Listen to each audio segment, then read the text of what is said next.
ಕಟೀಲು ಶ್ರೀ ದುರ್ಗಾ ಪರಮೇಶ್ವರಿ ಪದವಿ ಪೂರ್ವ ಕಾಲೇಜಿನಲ್ಲಿ ವಿಜ್ಞಾನ ವಿಭಾಗದಲ್ಲಿ 96.5% ಅಂಕವನ್ನು ಪಡೆದು ಶಿಕ್ಷಣದಲ್ಲಿ ಟಾಪರ್ ಆಗಿ ಚಿತ್ರರಚನೆ ಕಲೆಯಲ್ಲಿ ಸೂಪರ್ ಎನಿಸಿಕೊಂಡ ಬಜ್ಪೆಯ ಸಂಯತಾ ಆಚಾರ್ಯ ಸಂಸದ ಕೋಟ ಶ್ರೀನಿವಾಸ್ ಪೂಜಾರಿ ಅವರ ಚಿತ್ರವನ್ನು ರಚಿಸಿ ಕಾರ್ಯಕ್ರಮವೊಂದರಲ್ಲಿ ಅವರಿಗೆ ನೀಡಿ ಬೇಷ್ ಎನಿಸಿಕೊಂಡಿದ್ದಾಳೆ. ಕೋಟೇಶ್ವರದ ಕಾರ್ಯಕ್ರಮವೊಂದರಲ್ಲಿ ಪ್ರತಿಭಾ ಪುರಸ್ಕಾರಕ್ಕೆ ಬಂದ ಸಂಯತಾ ಆಚಾರ್ಯ ಉದ್ಘಾಟಕರಾದ ಕೋಟ ಶ್ರೀನಿವಾಸ ಪೂಜಾರಿಯವರಿಗೆ ಪೆನ್ಸಿಲ್ನಲ್ಲಿ ರಚಿಸಿದ ಅವರ ಭಾವಚಿತ್ರವನ್ನು ನೀಡಿದಾಗ ಸಂಸದರು ಆಶ್ಚರ್ಯಚಕಿತರಾಗಿದ್ದು ಮೆಚ್ಚುಗೆಯನ್ನು ವ್ಯಕ್ತಪಡಿಸಿದ್ದಾರೆ.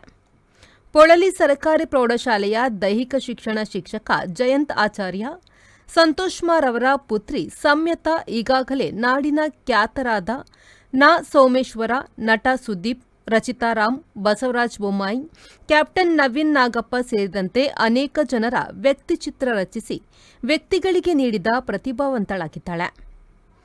ಬ್ಯೂರೋ ರಿಪೋರ್ಟ್ ವಿ4 ನ್ಯೂಸ್ ಬ್ರಹ್ಮಾವರ.